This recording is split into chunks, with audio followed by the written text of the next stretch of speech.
지금부터 전 세계를 뒤흔든 2차 세계대전에 관한 이야기를 할 것이다.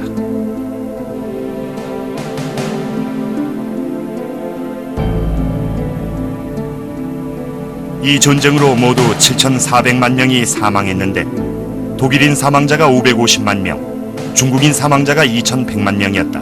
또 러시아인 2,100만 명, 유태인 600만 명, 그리고 일본인 350만 명이 사망했다. 과거의 전쟁이 현재를 살고 있는 우리에게 결코 잊어서는 안 될 교훈을 전하고 있다.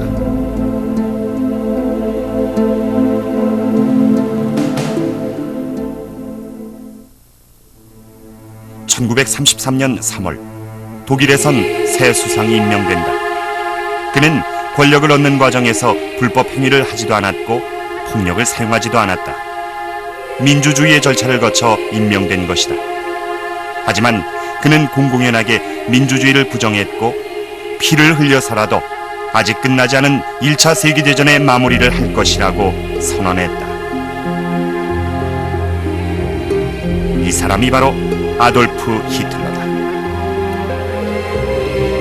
1935년부터 1945년까지 세계가 휘말린 2차 세계대전은 멀리 떨어진 유럽과 태평양에서 시작됐다. 유럽 내의 전쟁과 동아시아와 태평양에서의 전쟁이 맞물리면서 세계대전으로 커진 것이다.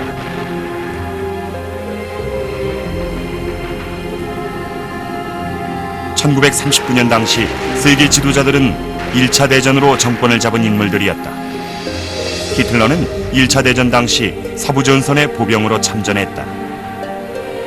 병사들 중엔 산업발전의 부속품으로 젊은 시절을 보낸 사람들도 있었다. 전후 전사자 추모식에 참여한 이들은 죄 없이 죽어간 영혼들의 존재를 가슴 깊이 느꼈다.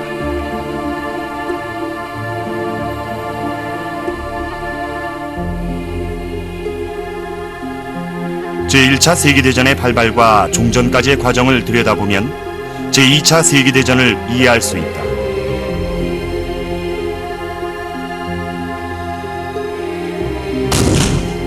(1차) 대전은 작은 사건이 발단이 됐다. 그 사건을 빌미로 당시 세계 열강이던 프랑스, 러시아, 영국과 신흥강국으로 떠오른 독일의 이해관계가 맞물린 것이다. 이들 국가 간의 동맹관계가 얽히면서 세계대전으로 번졌고 1차 대전은 불완전한 상태로 종결됐다.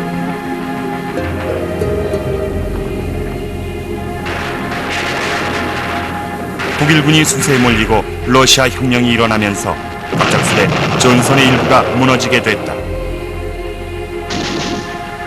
독일인들은 자국군이 패배한 것이 아니라 믿는 도끼의 발등을 찍힌 것이라고 생각했다.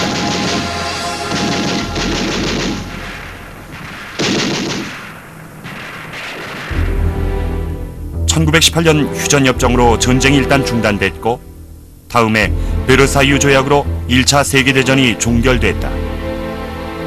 베르사유 평화회의엔 전후 유럽의 안전체제를 의논하기 위해 프랑스, 영국, 이탈리아, 미국의 정상들이 참여했다.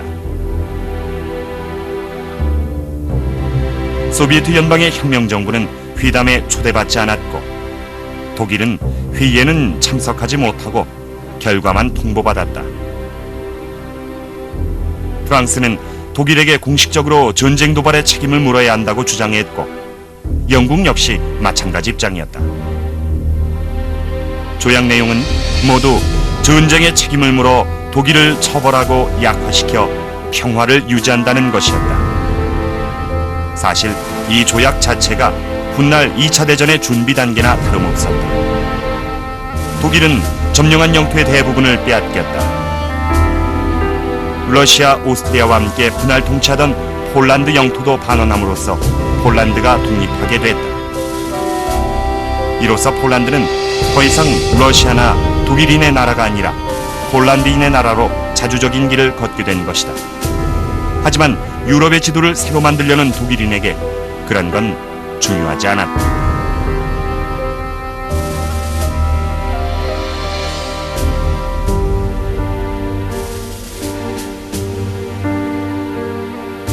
독립한 폴란드는 바다로 가는 길을 제공해 주었고 수많은 독일 소수민족의 거주지가 돼 주었다. 체코슬로바키아 역시 독일의 방어선 역할을 해주었고 수대된 지역엔 독일 소수민족이 많이 이주해 있었다. 독일과 오스트리아는 같은 민족이었지만 두 나라의 병합은 금지됐다. 베르사유 조약은 동유럽의 약소 국가들 사이에서 독일을 여전히 강국으로 남겨둔 채 유럽을 재편한 것이다. 전쟁으로 인해 프랑스 북부 지역이 초토화됐고 영국과 프랑스 양국의 재정도 파탄 지경에 이르렀다. 베르사유 조약은 전후 복구 비용을 독일이 배상하도록 했다. 엄청난 배상금은 영국과 프랑스가 미국에서 빌린 부채를 상환하기 위한 것이었다. 이 막대한 배상금은 독일의 경제를 휘청거리게 할 정도였다. 또 독일은 무장에 대해서도 제한을 받았는데 라인란트 지역과 프랑스 인접 지역을 비무장 지대로 하여 연합국의 점령 하에 두게 됐다.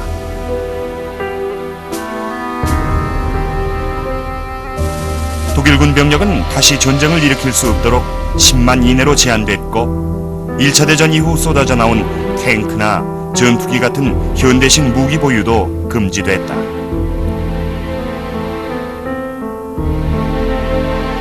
독일 해군은 잠수함도 보유할 수 없었다. 베르사유 조약으로 국제 평화를 유지하고 전쟁 도발을 방지하기 위해 국제연맹이 창설됐다. 유럽인들은 또 언제 전쟁이 날지 모르는 불안한 대륙에 살고 있는 자신들의 신세를 한탄했고 그들의 가슴 속엔 분노와 적개심이 쌓여갔다.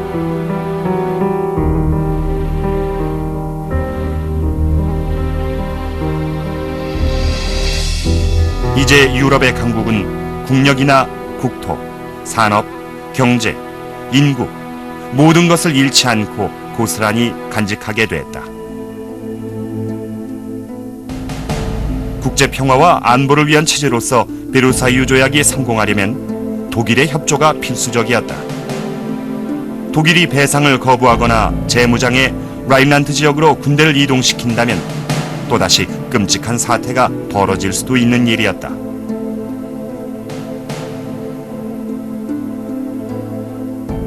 영국은 그 점령을 불공평하고 비합리적이라고 생각했고 프랑스는 전쟁을 일으킨 독일에 대한 처벌이 충분하지 않다고 생각했다.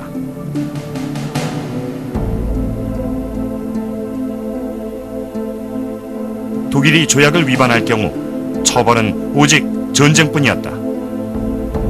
복잡한 국제관계 속에서 전쟁은 위험 부담이 무척 큰 도박이었다.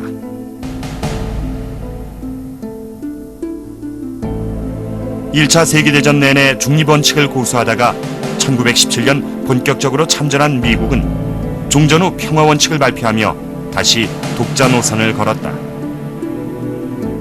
중립은 미국의 전통적인 외교 노선이었다. 국제정세의 이해관계가 얽히면서 미국은 유럽에 등을 돌렸고 미국 의회는 미국의 국제연맹 가입 인준을 거부했다. 구대륙 유럽과 신대륙 미국은 외교상으로도 그 거리만큼이나 멀리 떨어져 있었다. 이제 유럽은 표면적인 평화를 유지하게 됐지만 언제 어디서 전쟁이 터질지 모르는 화약고가 돼버렸다. 1933년 히틀러가 수상이 됐을 때는 이미 세계경제공황으로 배상 능력이 상실된 후였다. 13년간 지속된 베르사유 체제는 전쟁의 불씨를 안고 있었다. 1920년대 독일은 재정 붕괴로 흔들렸고 이 무렵 엄청난 인플레이션과 높은 실업률에 시달린 것은 영국과 프랑스도 마찬가지였다. 막대한 배상금에 억눌려 있던 독일인들은 돈을 강탈당한다고 느꼈다. 영국은 문제 해결의 한 방안으로 배상금을 포기하는 것이 유럽 경제 회복에 도움이 될 것이라 생각했다. 1930년대 초반 경제공황으로 은행에선 예금 인출이 폭주했고 때문에 독일 정부의 배상금이 탕감됐다. 결국 히틀러에게 힘을 실어준 것이다. 13년간 독일을 묶어두었던 배상금이 탕감되자 베르사유 체제도 무너졌다. 영국은 독일에 대해 감정적인 프랑스의 행동 하나하나를 주시했다.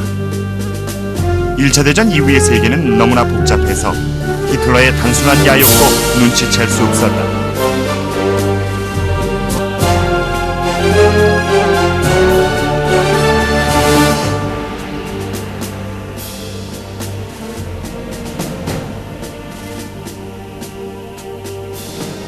(1933년) 권력을 잡은 히틀러는 베르사유 조약 하나하나를 파기하는 정책으로 일관했다.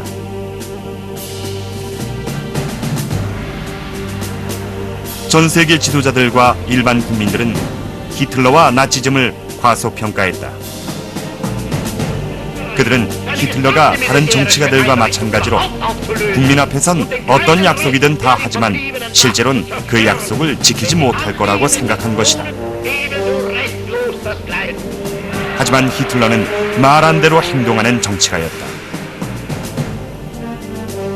그는 민주주의를 강력한 체제 마련의 적으로 규정했고 곧 민주주의를 완전히 무너뜨릴 기회를 잡게 됐다.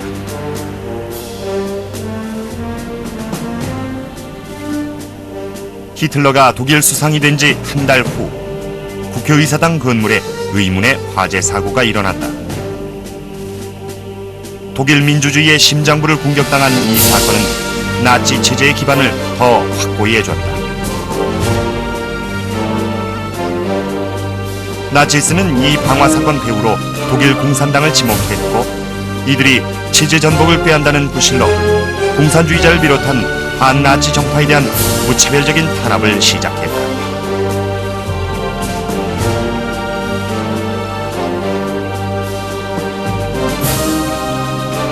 경찰은 화재 현장에서 네덜란드 출신의 공산주의자 마리누스 반 데어 루베라는 남자를 체포했다. 그는 사형되길 원하는 사람처럼 아무 말도 하지 않았다. 이 방화 사건의 진실은 아직까지 밝혀지지 않고 있다. 나치스는 즉시 의회 민주주의를 중지하고 공산주의자와 사회주의자들을 체포하기 위해 비상사태를 선언했다. 수상이었던 히틀러는 대통령을 겸임하는 총통이 되고 군대는 히틀러에 대한 충성을 맹세했으며 민주주의 체제는 독재로 바뀌었다.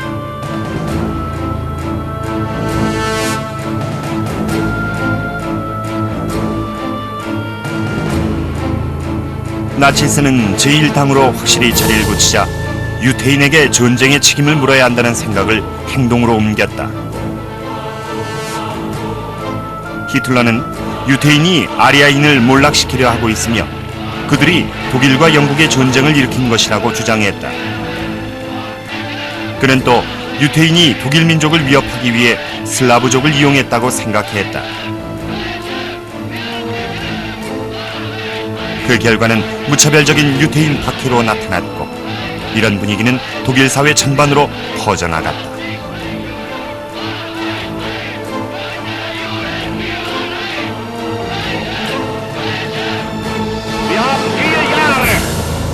uns ausgebeten und wollen diese 4 Jahre nützen.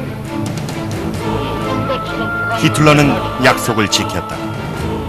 그는 실업 문제를 해결하기 위해 독일의 뉴딜이라 할 수 있는 정책을 실시했다. 이 사업은 미국 루즈벨트 대통령의 뉴딜 정책 못지않은 성공을 거두었다. 공공사업을 통해 일자리가 생기고 국가 경제에 자금이 순환되자 경제 수요와 생산성도 함께 높아졌다. 1930년대 히틀러와 나치스는 경제 회복을 위해 고속도로 아우토반을 건설했다. 이는 미국의 뉴딜 정책보다 훨씬 가혹하게 진행됐다. 독일은 시장 경제를 조절하는 중요한 요소인 노동조합을 해산시켰다. 나치스의 거침없는 행보에 독일 국민들은 자발적으로 동참했고 국가를 재건하고 세계를 제패하겠다는 한 남자의 의지는 본격적인 발걸음을 내딛게 됐다. 1933년에 대상금 문제가 해결된 다음 히틀러는 가장 먼저 재무장을 선언했다. 독일 정치가들은 조약 개정을 요구하면서 군축회의에 참석했다. 독일과 프랑스의 대립으로 군축회의는 별다른 성과를 얻지 못했고 히틀러는 독일이 재무장을 해도 프랑스가 뚜렷한 조치를 취하지 못할 거라는 것을 간파했다. 독일이 다시 잠수함과 탱크를 보유하고 공군력을 강화해 전열을 가다듬자 프랑스는 격분했다. 하지만 아무 일도 일어나지 않았다. 히틀러는 그저 재무장을 통해 영국과 프랑스에 도전한 것뿐이었다. 이후 군축회의 결과에 불만을 품었던 독일은 국제연맹을 탈퇴했다.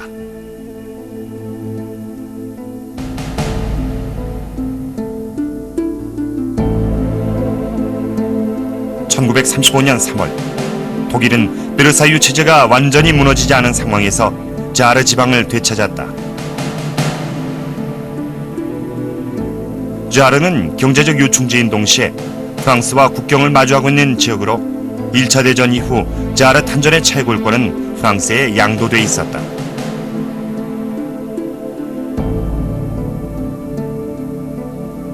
자르는 베르사유 조약에 의해 프랑스 점령 15년 뒤 주민 투표를 통해 프랑스나 독일의 지배를 받을 것인지 독립할 것인지를 결정하게 돼 있었다. 당시 주민들은 독일에 병합되는 것이 곧 군부 독재 체제에 들어가는 것이며 이 민주적인 투표가 민주주의의 종말이 될 것이라곤 상상도 하지 못했다. 자르 주민들은 유럽에서도 상당히 지적인 계층이었다. 자르의 투표는 온 유럽의 관심사였으며 프랑스는 자르 지배를 계속하기 위해 유화책을 마련했다. 주민투표는 국제적인 감시 속에 공정하게 치러졌다. 98%가 독일을, 나치즘을, 그리고 히틀러를 선택했다.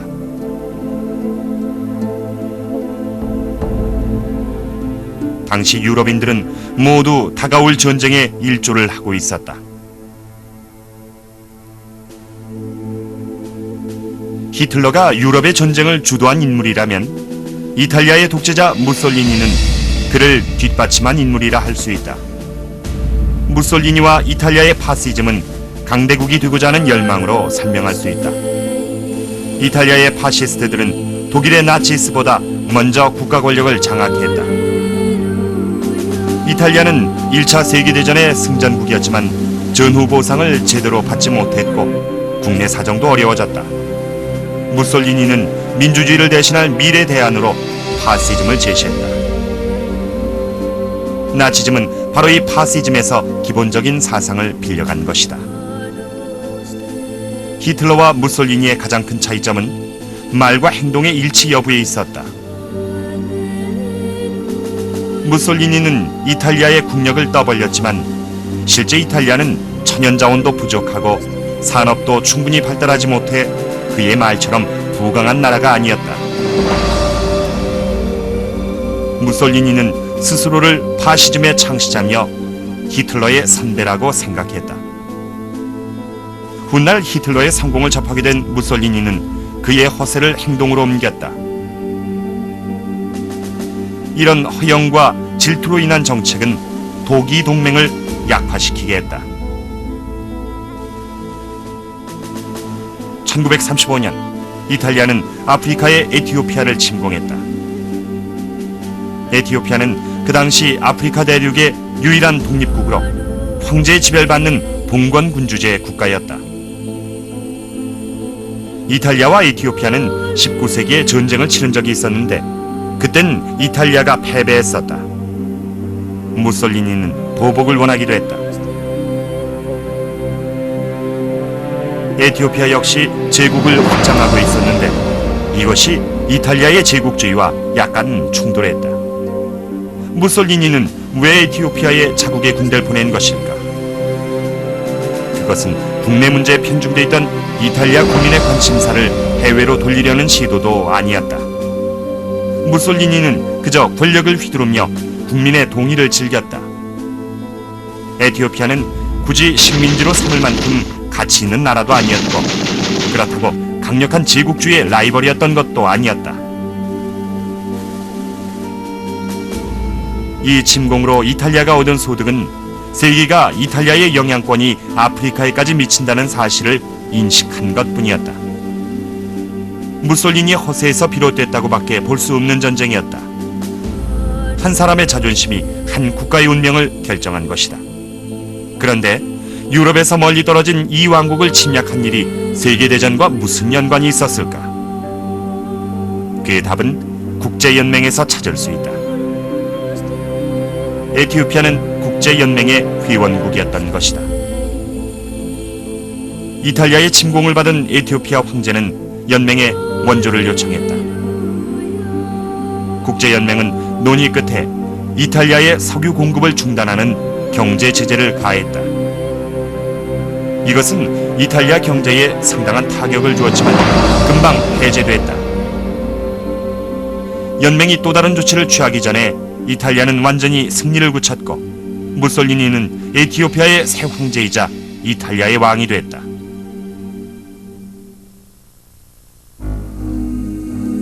히틀러는 이 사태를 객관적으로 보고 있었다.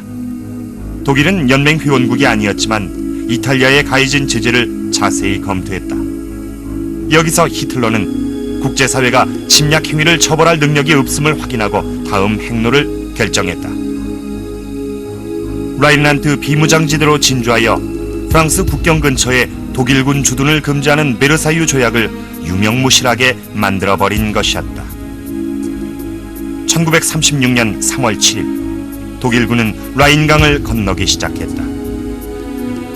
프랑스는 독일이 완전히 전열을 가다듬기 전에 전쟁을 시작할 것인지 결정해야 했다.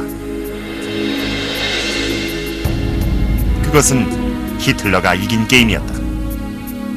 프랑스는 혼자 전쟁을 시작할 수 없었고 동맹국인 영국은 군사 원조를 하지 않았다.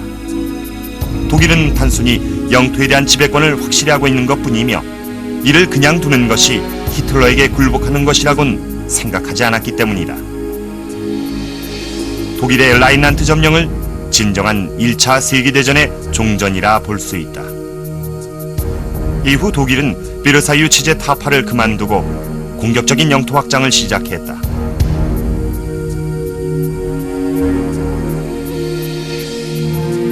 (1930년대) 국제 상황에서 히틀러의 책략을 간파하기는 무척 어려웠다. 1차 대전 이후 세계는 비무장과 군비 축소에 신경 쓰는 분위기였고 각국은 실제로 자국이 보유한 무기들을 숨기기에 바빴다. 몰래 전투함을 마련하고 최신 무기를 사들이던 시절이었다. 1934년 영국 의회에선 볼드윈 수상과 무소속 평의원 윈스턴 처칠 간의 언쟁이 있었다. 독일의 실제 공군력에 대한 의견 차이 때문이었다. 처칠은 독일이 영국 공군보다 몇 배나 막강한 비밀 부대를 보유하고 있다고 주장했다. 히틀러는 이런 분위기를 놓치지 않고 비밀 공군 부대를 보유하고 있다고 선포해 세계를 놀라게 했다. 어느 누구도 이 나라가 허세를 부리고 있다고는 생각지 못했다.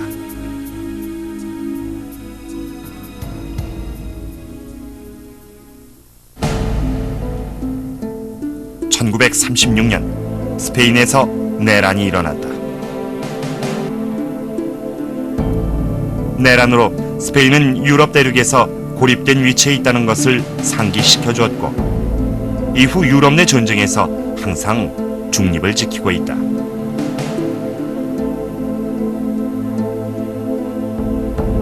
내란에 나치가 관련돼 있었다면 히틀러도 이득을 얻었을 것이다.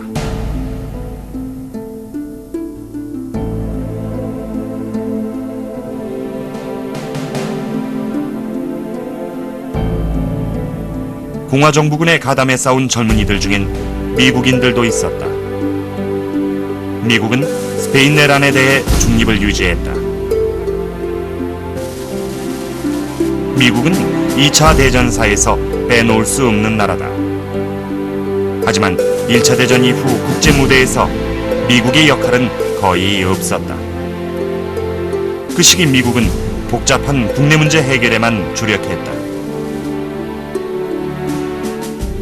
미국의 평화 원칙에 따라 베르사유 체제가 확립되었지만 미 의회가 국제연맹 가입을 거부함으로써 미국은 전후 국제안보 유지에 전혀 참여하지 않았다.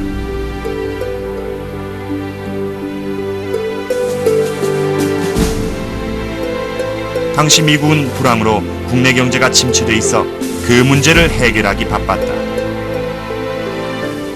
장기 불황은 미국의 산업과 농업에 모두 타격을 줬고 대량 실업 사태를 일으켰다.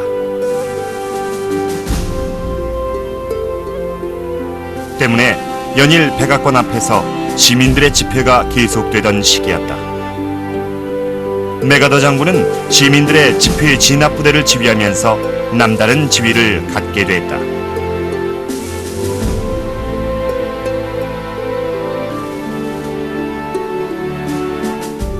(1930년대의) 많은 전략가들과 군사 전문가들은 앞으로 10년 이내에 세계대전이 발발할 것이라고 예상했다.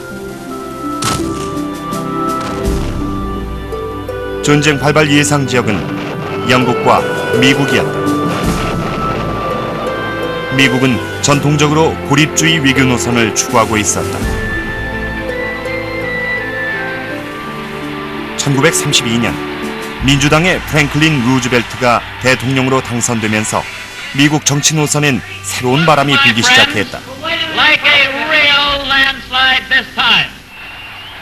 새로운 정책이었지만 그건 역시 고립주의에 입각한 것이었다.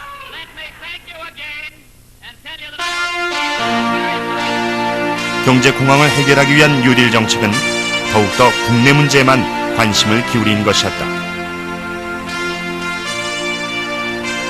미국은 다가올 2차 대전에서 히틀러의 치명적인 적이 된다. 미국을 과소평가한 것은 독재자의 가장 큰 실수였다. 히틀러는 미국을 유태인의 지배를 받으며 흑인에 의해 오염된 나라로 봤고 위협이 되지 않는 국가로 분류했다. 1930년대까지 미국이 딴 나라를 위협한 적은 없었기 때문에 그 점은 히틀러의 생각이 맞았다. 독일이 병력을 10만 이내로 제한당하는 수모를 겪는 동안 미국은 13만 5천 가까운 병력을 보유했다. 약해 보이는 군사력은 미국이 의도한 것이었다.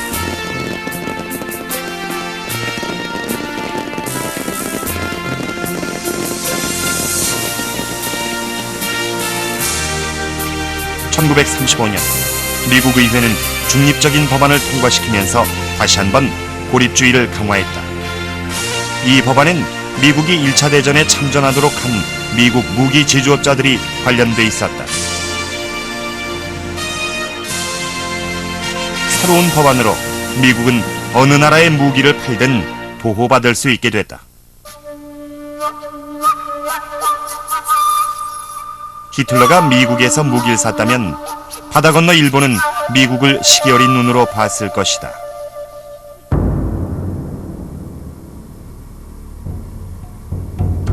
유럽에서 전쟁의 기운이 감도는 동안 일본과 중국은 국제사회에서 주목받지 못했다.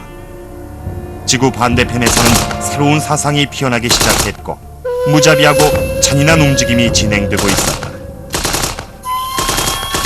일본이 엄청난 음모를 꾸미고 있었던 것이다. 1926년 히로히토가 새로운 일본 천황으로 즉위했다. 천황의 통치 기간을 연호로 사용하는 관습대로 새 연호는 평화를 바라는 뜻에서 쇼와로 결정됐다. 그러나 이 쇼와 시대에 일본과 아시아의 평화는 완전히 사라졌다. 1차 대전 이후 일본이 보여주었던 놀라운 근대화는 실패한 듯 했다. 일본은 불황과 높은 실업률, 농촌 빈곤 문제에 시달렸다. 일본 역시 1차 세계대전의 승전국이었지만 종전 후 평화 유지에 별다른 역할을 하지 않았다. 독일과 이탈리아 같은 유럽 국가들이 민주주의를 버리는 모습을 보고 일본은 전통사회로 돌아가 독자적인 방식으로 국가 위기를 극복하려고 했다. 그들은 산업사회를 이루기 위한 자원도 부족하고 인구가 밀집된 사업을 벗어나 영토를 확장하는 것이 불경기와 실업 문제의 해결책이라고 생각했다. 그에 따라 중국으로 눈길을 돌리게 된 것이다.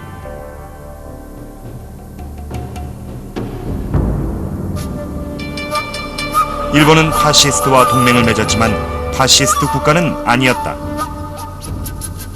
경제 문제를 해결하기 위해 일본은 독특한 세계관을 만들어냈다. 즉, 그들의 황제인 천황은 신이며 일본인은 천황으로부터 다른 민족과 구별되는 능력을 받았기 때문에 인종적으로 우수하다는 생각을 갖게 됐다.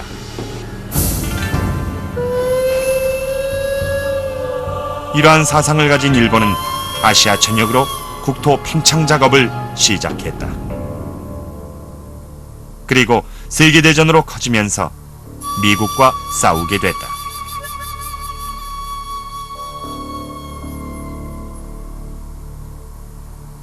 선진 산업국가였던 일본은 다른 강대국들과 함께 중국을 착취했다. 이들 국가는 여러 가지 조약을 통해 중국 영토 내 자국 군대 주둔을 허용했는데 영국령인 홍콩이 대표적인 사례였다.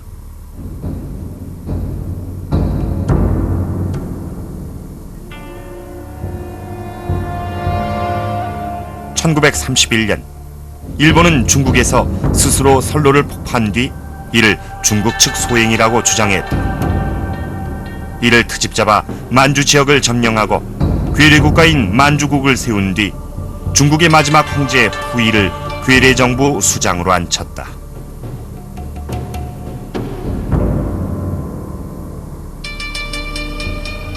이런 식으로 침략을 합리화하면서 일본 군부는 점차 지배적인 세력으로 떠올랐다.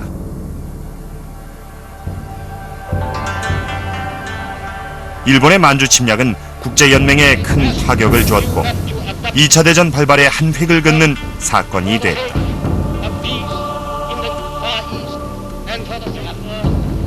국제연맹은 조사단을 파견해 그 보고서를 채택하여 일본에 철수를 권고했다. 하지만 일본은 이를 거부하고 연맹을 탈퇴했다. 이때가 히틀러가 집권하기 1년 전이었다.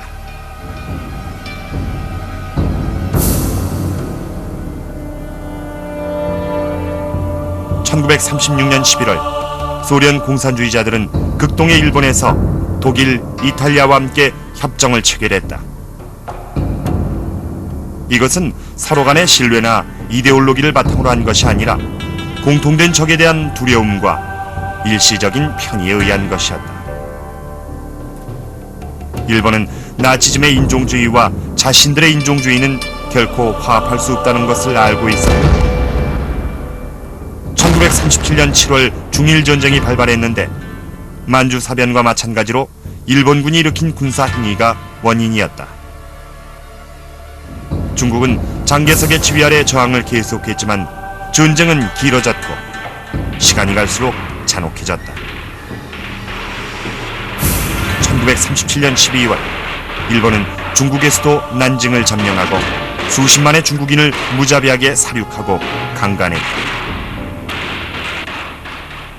1937년에 이미 절반의 2차 대전이 시작된 것이다.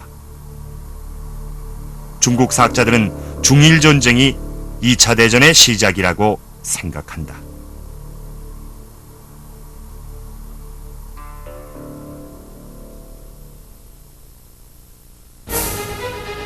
스탈린이 집권하던 소련은 유럽 국가들과는 다소 거리가 있어 보였고 1차 대전 이후 처리 문제에 대해서도 불만이 있는 듯했다.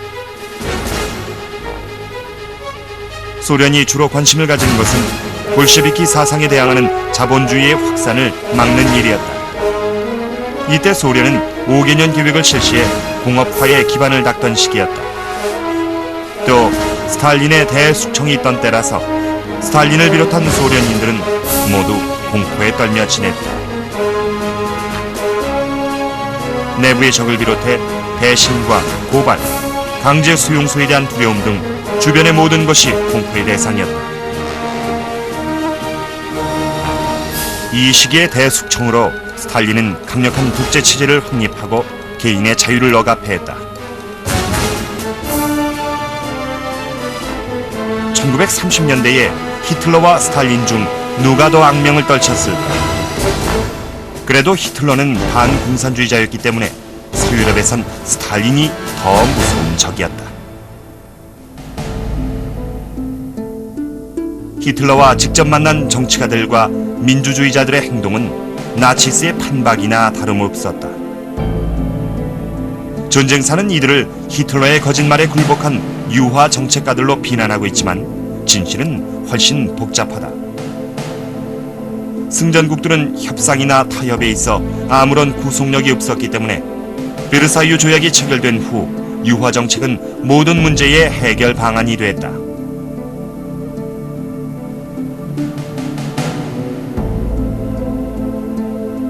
(1930년대) 초반 영국의 정책은 맥도날드 수상이 좌지우지했다. 그는 영국 최초의 사회주의자 수상이었고 1차 대전 당시 반전을 주장한 인물이었다. 맥도날드 수상은 독일이 배상금 때문에 불만을 가질 수 있다고 생각했다. 1932년부터 그의 뒤를 이은 볼드윈 수상은 무척 온화한 인물로 히틀러의 공격을 원치 않았으며 프랑스가 과민 반응을 보이고 있다고 생각했다. 만약 영국 정책 결정자가 독일에 대해 좀 더 나은 대우를 해줘야 한다는 입장이었으면 프랑스의 정책은 좀 더 복합적으로 결정됐을 것이다. 프랑스는 나치즘에 대해 적극적인 조치를 취하지 못하는 패배주의에 빠져 있었기 때문에 독일에 대한 감정이 좋지 않았다. 그들은 영국의 원조 없이 움직이지 않았고 명백한 도전을 받아도 실질적인 대응을 하지 않았다. 1930년대 중반까지 프랑스는 마지노선을 건설하는 데 막대한 예산을 쏟아부었다.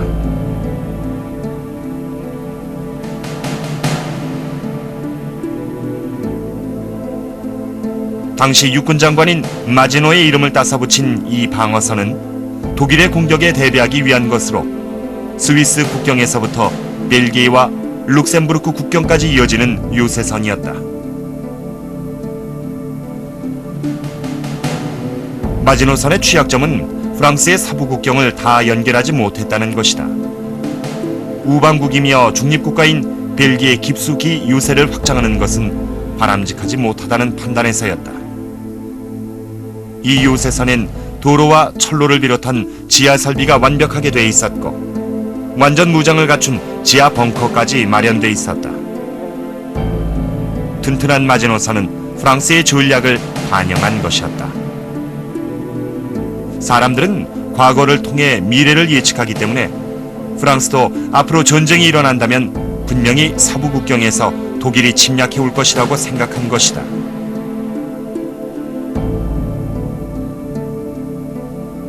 프랑스는 서부 국경에 방어선을 구축하면서 동부에선 방어 동맹을 맺었다. 하지만 프랑스가 동맹을 맺은 나라는 동유럽의 약소국인 체코슬로바키아와 폴란드였다. 이들은 약소국일 뿐 아니라 히틀러의 영향권 아래에 있는 나라들이었다.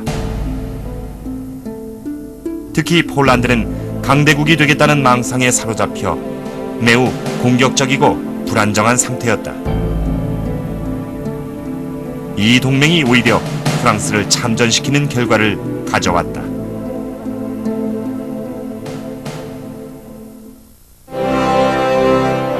한편 민주주의자인 정치가가 모두 유화 정책가는 아니었다.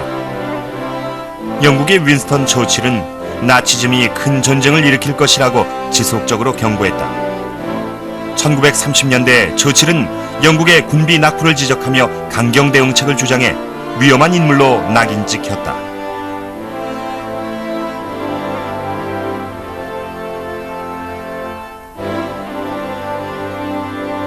처칠은 이미 영국 정계에 오래 몸담고 있었고 영광의 순간과 고난의 순간을 모두 경험한 사람이었다. 1차 세계대전 당시엔 작전 실패에 책임을 지고 내각 장관 자리를 사임했으며 전후 재무장관으로 복귀해선 국내 경제를 혼란으로 몰고 간 책임을 지고 사임하기도 했다. 처칠은 새로운 사상에 마음을 열지 않는 완고한 보수주의자로서 1930년대를 힘겹게 지나왔다. 영국 국민들은 처칠을 줏대 없는 사람, 개인의 이득을 위해 정당을 벌이는 정치가로 생각했고 그를 신뢰하는 사람은 거의 없었다. 이런 역사를 통해 당시 영국에서 그의 위치를 알 수 있으며 독일에 대한 영국 정부의 정책 방향에 대해서도 이해할 수 있다.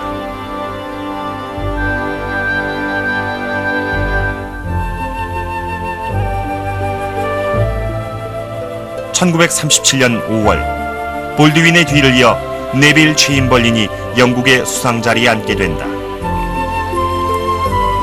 체인벌린은 전쟁의 소용돌이 속에서 제대로 평가받지 못했다. 그는 전쟁을 피하기 위해 여러 가지 잔꾀를 쓰는 유화 정책가이며 약소국을 벌인 배신자였다.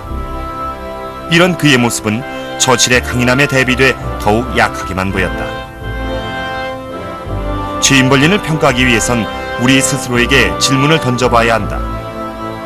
우리가 그의 입장이었다면 우리 역시 전쟁을 피할 수 있는 모든 수단을 다 동원하지 않았을까? 과연 우린 처칠의 과격한 정책을 따라갔을까? 체인벌린은 국제관계에서 그저 유순하기만 했던 볼드윈 수상과는 달리 냉철한 타입이었다. 그의 외모는 19세기 영국 신사였지만 예리한 판단력을 지닌 인물로 유능한 정치 지도자라고 볼 수 있다. 그는 수상으로 선출된 뒤 문제를 덮어두기보단 해결하기 위해 최선을 다했다. 오늘날 유화정책이란 단어는 맥없이 넘겨준다는 의미가 크다. 하지만 1930년대에 적을 설득하는 것은 큰 문제가 아니었다. 당시의 유화정책은 협상과 타협을 의미했다. 체인벌린은 모든 정치가와 시민들이 추구하는 바와 마찬가지로 문제를 상식적인 선에서 해결하려고 애썼던 사람일 뿐이다.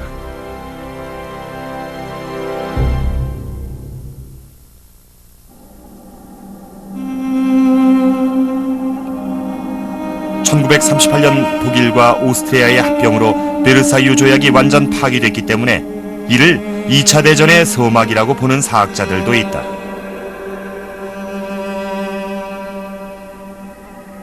독일과 오스트리아 연합은 더 이상 배상금을 지불하지 않았고 공격적으로 영토를 확장해 나갔다.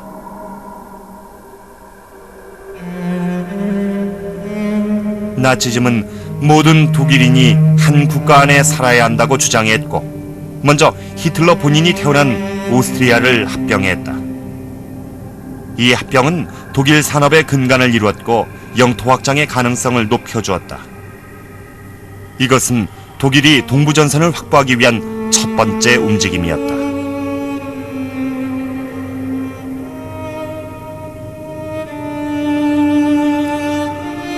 오스트리아의 나치당은 정부에 대항해 끊임없이 선동을 계속했다. 그런 과정에서 폭력과 위협이 사용됐고 국가 전복을 시도하기도 했다.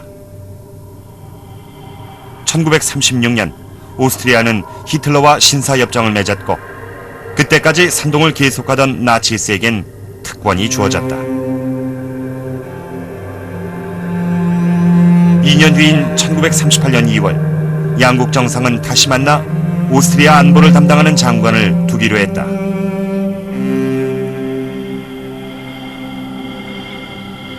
오스트리아 정부는 이를 점진적인 독립을 위한 대화의 단계라고 봤다.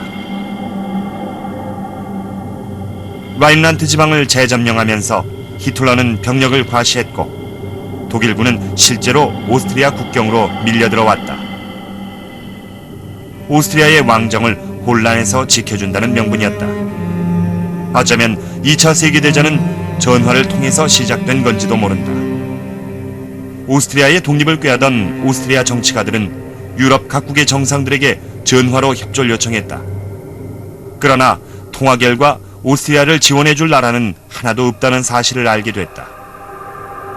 영국과 프랑스는 오스트리아 국민 대부분이 합병에 대해 크게 거부감을 느끼지 않는 것 같고 괜히 전쟁에 말려들 필요가 없다고 판단해 간섭하지 않았다. 오스트리아 국민들은 독일군을 열렬히 환영하며 맞이했고 히틀러는 영웅이 됐다. 오스트리아는 제3제국의 일부로 합병됐다. 히틀러는 독일에서처럼 오스트리아를 서서히 통제한 뒤 민주주의를 무너뜨리고 괴뢰 국가를 세울 계획이었다. 오스트리아 국민들의 찬양을 받으면서 히틀러는 세계 정복의 시기를 앞당길 수 있다고 느꼈을 것이다.